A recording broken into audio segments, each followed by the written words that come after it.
I guess I would like to think of art as helping us be in the world.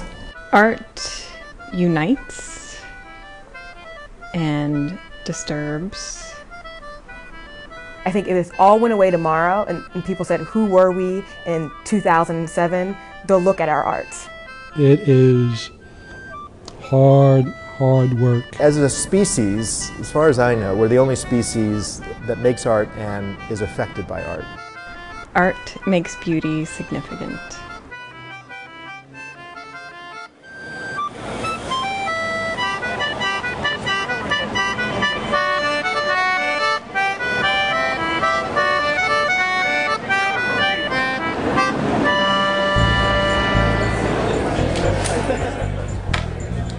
Hello everyone, thank you so much for coming.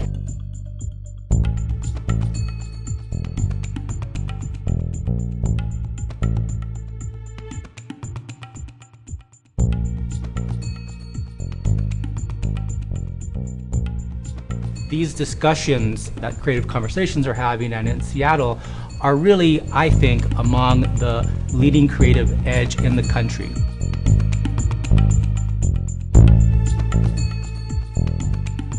Between 50% and 75% of nonprofit executives plan to retire within the next 5 years. Seattle is changing rapidly. We need to make sure that arts and culture continue to have a seat at the table. When people engage with arts, they engage with community. Working in the nonprofit sector, we're often isolated a bit by our workload or our locale, and it's sometimes hard to get a big picture view of what's happening in the arts in our community. I think that we as a society, nationally, face a lot of pretty huge challenges that are going to require creative thinking, creative problem solving, and sort of an entrepreneurial approach that the arts really helps to foster. And that makes it a really crucial part of civic dialogue on the whole.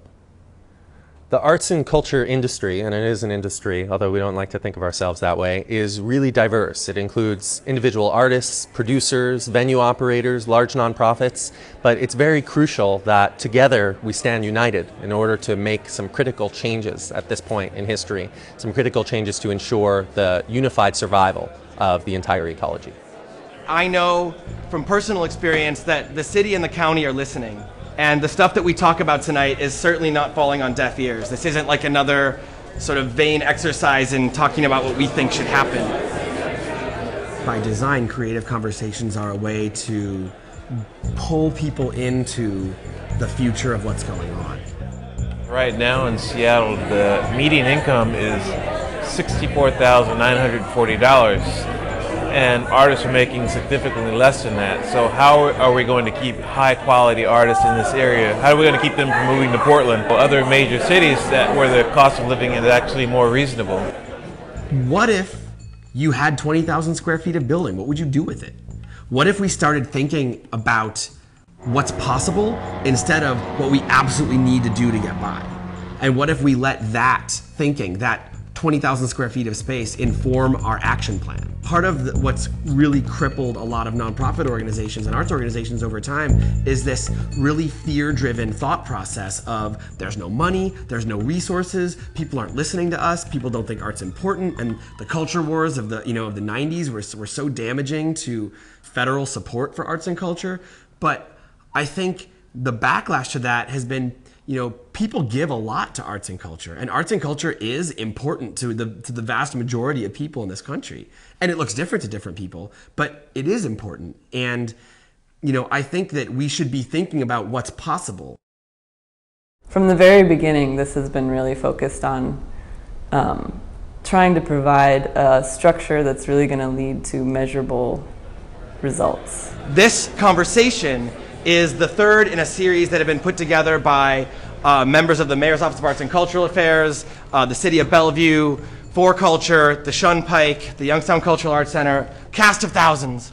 A whole bunch of people came together in October as part of the Americans for the Arts National Creative Conversation Series, which is where emerging leaders from around the country convene discussions about what is relevant to them regarding arts and cultural events where they live. So we hosted one at 4Culture and another one at Youngstown, and they were really well attended, and there was a lot of interest generated by what was talked about at those two meetings. We decided to prolong it and go over the year and do 3 conversations around the 3 subjects that seemed to have the most momentum. And those top 3 were emerging organizational models, advocacy in a changing market, creative adaptive space and facility models. Who's been coming has been really interesting because, you know, when we had the second meeting here in October at Youngstown, we had like 75 people. I was expecting like 30 people. Individual artists, directors from the mayor's office, city council folks, and just people in the neighborhood who cared and wanted to be part of it.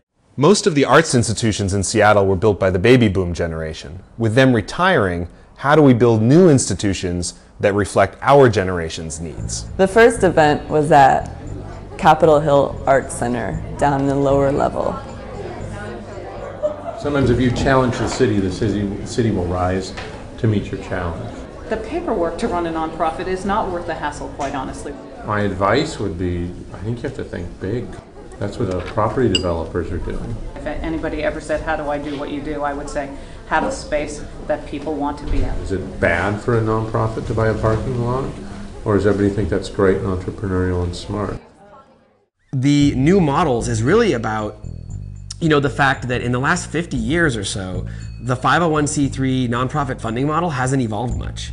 And our economy has changed tremendously. I mean, we don't manufacture things anymore. And yet, the 501c3 nonprofit funding model is built for this like post-World War II, wartime Great Society economy, which isn't where we live anymore. The new models is, what are innovations that people have come up with that have allowed them to survive and adapt to these changing market conditions? If you're pleasing too many people, you're doing something wrong. And the opposite, the converse is true as well. I think what's really critical for people to think about in terms of future and business model, people being leadership in the arts, is let's stop just being merely focused on revenue that comes from the box office and contributions. That's a two-track mind. I think that's really dangerous for any business to run on 2 primary tracks and then just hoping you can manage expenses around those tracks. I'm often fond of suggesting to funders of the arts that they really look hard at the return on their investment. How is the community benefiting by us making this investment, this donation? It is a donation, I get all that, but you should look at it as an investment. I would say to funders also, though, why not make investments with these arts organizations in things that can create an annuity that goes back into the organization year after year? Real estate that can be turned into parking lots or other businesses, you know, hotels, bars, restaurants that are somewhat near in these artistic neighborhoods and these cultural centers. We've got to find a way of letting some of that revenue come back and support arts organizations. I personally think that the future of nonprofits is going to have a lot to do with earned income and being able to make the case for market viability, at least on some level. And so the new models was sort of like, let's bring people together who've been successful at that and then learn from what they do. Although in arts and culture and entertainment we tend to self-identify into smaller groups, when we actually all come together and advocate together, we find that in this region we have an enormous majority, and thus we have an enormous potential for making change through advocacy. The creative conversations help create potential partnerships in the arts community. So the next event was at Langston Hughes Performing Arts Center, and the topic was advocacy in a changing market. And for that we had, I think, a really great group representing a lot of different approaches, really successful approaches to what it means to advocate for the arts. It's not just about us wanting to do art to people and provide art for people. It's people really needing art in their day-to-day life. All politics are local, and I'll tell you why. Because if you have the right city council members that care about issues of musicians' wages and a mayor that cares about musicians' wages, the city of Seattle has a whole lobbying team. One thing I learned is when I ask people for something, they let me do it. That was be on a panel or be on a board. All I did was ask. I mean, I was new. I didn't know anybody or anything. But I was like, whatever it is, I'm just going to call and I'm going to be very proactive about it. And it actually works in this area. But that did not work in DC. So things can change, and we need to be continually prepared to advocate. And you do that by developing relationships with elected officials. I think it's about speaking from your heart about things that you're passionate about. And the ones that, whether it's fundraising or advocacy, you are the people who care the most, who make the art or present the art. You are the most effective advocates to the degree that you are honest and truthful about the things you believe in.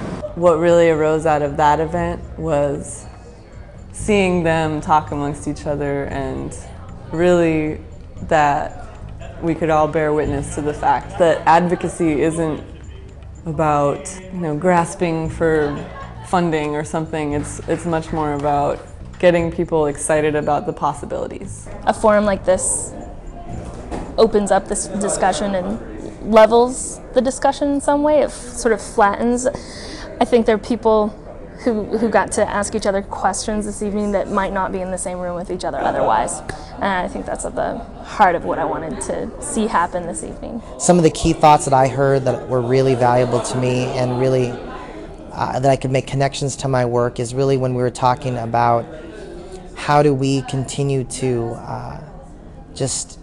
how do we continue to educate people or inspire an awareness that arts is so important in their lives? It just really was nice to see people at very different levels in their career who aren't necessarily EDs or been in the field for 25 years talking about issues like advocacy. And I think that more than anything else was probably the best experience, really seeing people get involved in an area of the arts where you normally don't see emerging leaders. So the reason to support arts organizations in the community should go back to your first question, is what is art? And if art is transformative, if art is one of the unique activities of the human mind and human spirit, how could we not support arts organizations? How could we not want to have our children have arts in the schools? What a foolish society would we be to reduce funding for the arts in our schools? Oh, oops, I guess we have done that. Within advocacy, I mean, what that came down to was about raising the stakes. And how do we build a case for the urgency around maintaining arts and culture spaces in our cities? How do we do what the environmental movement did for recycling? Advocacy is a really dynamic concept that is much more about a lifestyle, like how you live and demonstrate what you care about. Use what you've learned, do something you enjoy, and make a difference in the world. So that's my basic advice to anybody ask me. Emerging arts leaders or my 24-year-old son. I think that Seattle could be the next city, meaning I think we have the opportunity to reimagine urban planning and economic development and how they relate to the creative economy. Well, what really drew me to the city of Bellevue is that there seemed to be this big potential for growth and development. And one of my fears is if we don't get in there and let them know what kind of arts community there can be, then we'll be too late and all of the buildings will be built without arts at all. We live in a really interesting city at a really interesting time.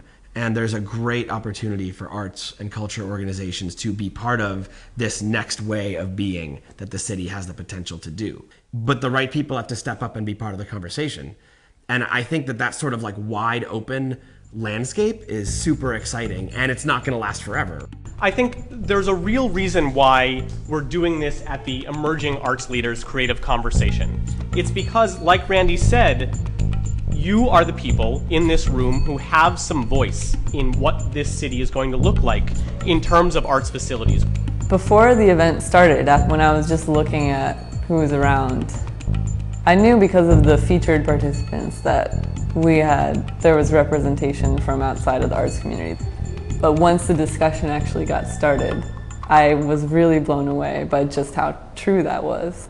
To have the Director of Planning and the Director of the Office of Economic Development and the Office of Arts and Cultural Affairs, these three different departments that in most cities around the country don't speak to one another. To have them come and have a conversation with you all, you creative leaders, is really extraordinary. We're in an amazing place right now in the city of Seattle where a number of neighborhoods are actively and intentionally re-envisioning themselves and rebuilding themselves and revitalizing themselves. The easiest way to stop these policy issues was if the city really understood what was going on here. So we met with several directors of departments. We met with all the city council members. We met with mayors, giving them a tour of Georgetown, just showing them what was happening. And it was amazing how many people asked for directions to get here, how many people said they haven't been here in 10 or 15 years. My mantra has been to kind of retain the character of the neighborhood without displacing the characters that make this neighborhood.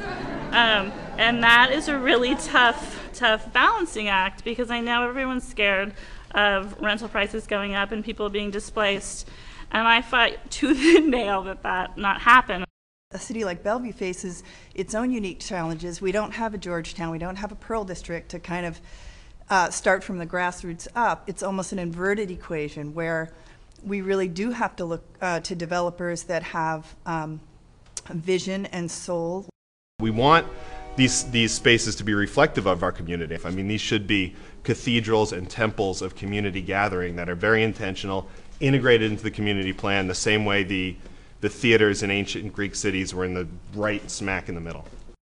I have come to learn that those communities that prosper are those communities that value culture and arts and that have a culture of creativity.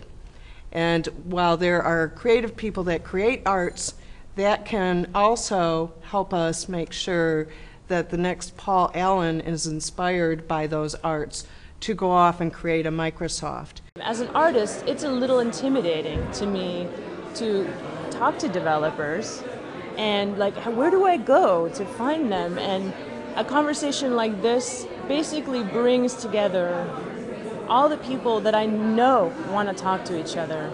The dialogue was so productive. It was never at any point a us versus them, what can you do for us, or anything like that.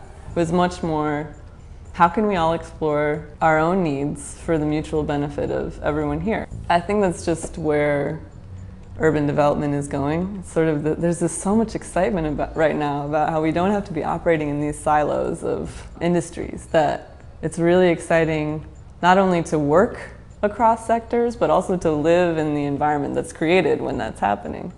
So the event was just really thrilling because of that. There was really an energy to the room that was like, this needs to happen, this needs to continue, and we need to give this shape and substance. And I think we have the attention of the powers that be to do that. I kind of went through life thinking that there was the right way to do things and everybody had a blueprint of how to go about doing it. And then I found out that mostly nobody knows what they're doing and they're all making it up as they go along, and you just have to be really ballsy and get out there. And my favorite phrase was always, I was a dog with a bone. I knew that we needed to do something, and I knew that a lot of people would want to help make that happen if they knew what the problem was.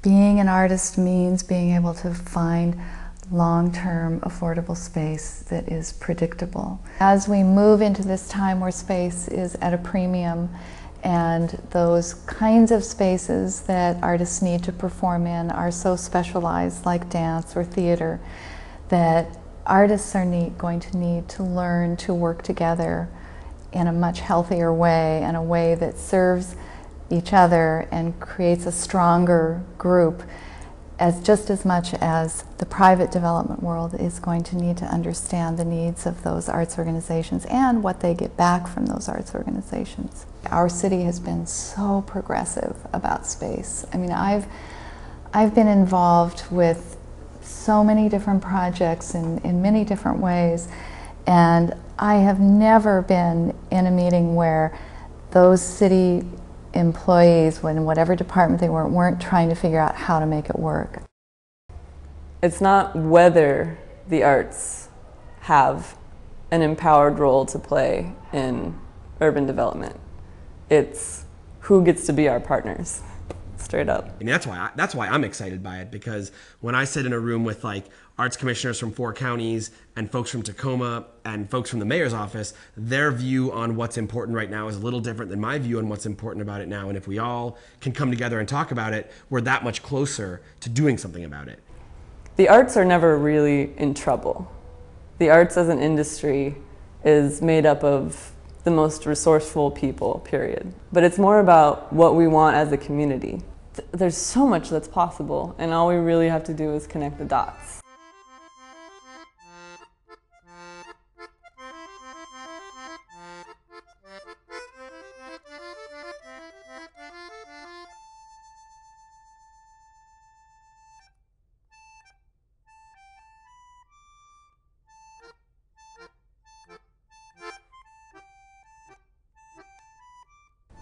I love the arts community in Seattle, and it's important to be a part of this movement.